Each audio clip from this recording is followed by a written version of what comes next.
সবাইকে স্বাগত YouTube channel খবরের হাটে। আজ একটা নতুন ভিডিওয়ে আপনাদেরকে জানাবো একটা অদ্ভুত প্রাণীর বিষয়। অদ্ভুত নানা রকমের প্রাণী রয়েছে এই পৃথিবীতে, তার কতটুকুই বা আমরা জানি। এমন অনেক প্রাণী রয়েছে যেগুলো প্রায় বিলুপ্ত হয়ে গেছে। সেই রকমই একটি প্রাণী হলো থাইলাসিন। অদ্ভুত নাম, অনেকেই হয়তো শোনেননি। আজ এই ধরনের একটি প্রাণী সম্পর্কে আপনাদেরকে জানাবো। তাহলে ভিডিওটা শুরু করা যাক। থাইলাসিন এক অদ্ভুত দর্শন প্রাণী। একসময় অস্ট্রেলিয়া, তাসমানিয়া এবং পাপুয়া নিউ গিনির বিভিন্ন অঞ্চলে দেখা যেত। প্রাণীটির মুখ অনেকটা কুকুরের মতন, পিঠে বাঘের মতন, ডোরাকাটা দাগ, আর লেজটা ক্যাঙ্গারুর লেজের মতন। যেন তিনটি প্রাণীর বৈশিষ্ট্য মিলিয়ে এক অদ্ভুত দর্শন প্রাণী। এই বিশেষ প্রাণী তাসমানিয়ান টাইগার নামেও পরিচিত। সেই হিসাবে একে অদ্ভুত দেখতে বাঘও বলতে পারেন। অনেক দিন ধরেই এই প্রাণীটিকে আর দেখতে পাওয়া যাচ্ছে না। সবাই মনে করেছেন এটি বিলুপ্ত হয়ে গেছেন। তাহলে কি আবার এই প্রাণীটি ফিরে আসবে? থাইলাসিনের বৈজ্ঞানিক নাম থাইলাসাইনাস সাইনোসিফেলাস। দেখতে বাঘের মতো হলেও এরা আসলে মার্সুপিয়াল উপশ্রেণীর স্তন্যপায়ী প্রাণী। ক্যাঙ্গারুর মতন পাউচে বাচ্চা পালন করে। থাইলাসিনের পরিবারের একমাত্র জীবিত প্রজাতি হিসাবে বেঁচে ছিল এই থাইলাসিন বাঘ। একসময় পৃথিবীতে অনেক থাইলাসিন ছিল। ধারণা করা হয় শুধু অস্ট্রেলিয়ার তাসমানিয়াতেই কমপক্ষে 5,000 থাইলাসিন বাস করত। কিন্তু 19 শতকের শুরুতে এই প্রাণীটির ভাগ্য বদলে যেতে শুরু করে। শিকারীদের নির্মম আক্রমণ, প্রাকৃতিক বাসস্থান ধ্বংস এবং রোগবালাই, এই সব মিলিয়ে থাইলাসিনের সংখ্যা দ্রুত কমতে থাকে। 20 শতকের এদের সংখ্যা নেমে আসতে থাকে হাতে গোনা কয়েকটিতে। অস্ট্রেলিয়া এবং তাসমানিয়া অঞ্চলে বসবাসকারী ইউরোপীয়রা তাসমানিয়ান বাঘ বা থাইলাসিনকে তাদের হাঁস, মুরগি এবং ভেড়া পালের জন্য হুমকি মনে করত। কারণ লোকালয়ে ঢুকে এই প্রাণীগুলো পোষা প্রাণী খেয়ে ফেলত।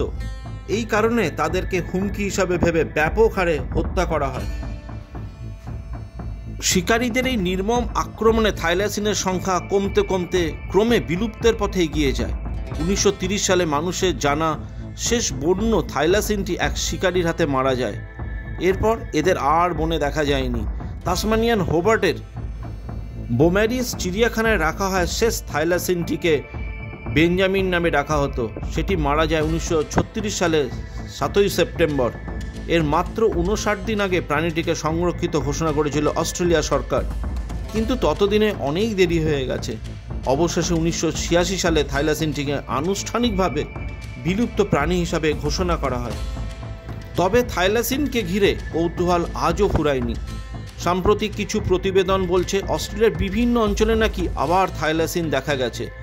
যদিও এই দাবিগুলি নিয়ে বিতর্ক রয়েছে, তবে অনেকেই আশায় বুক বাঁধছেন হয়তো কোনোভাবে প্রকৃতির কোনায় লুকিয়ে থেকে প্রাণীটি আজও বেঁচে আছে। আরও আশার কথা হচ্ছে সম্প্রতি বিজ্ঞানীরা প্রাণীটিকে ফিরিয়ে আনার চেষ্টা চালিয়ে যাচ্ছেন। অস্ট্রেলিয়ার মেলবোর্ন বিশ্ববিদ্যালয়ের অধ্যাপক অ্যান্ড্রু পাস্ক ও তার সহকর্মীরা এই উদ্যোগে নেতৃত্ব দিচ্ছেন। তারা 110 বছর আগে সংরক্ষিত একটি থাইলাসিনের নমুনা থেকে সম্পূর্ণ জিনোম সিকোয়েন্স করতে সক্ষম হয়েছেন।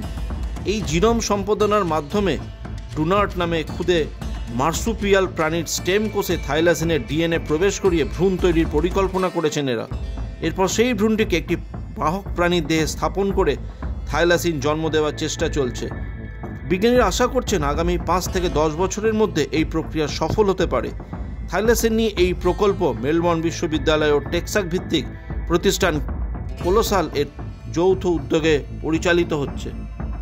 ভিডিও যদি ভালো লেগে থাকে তাহলে অবশ্যই লাইক, শেয়ার ও কমেন্টস করবেন।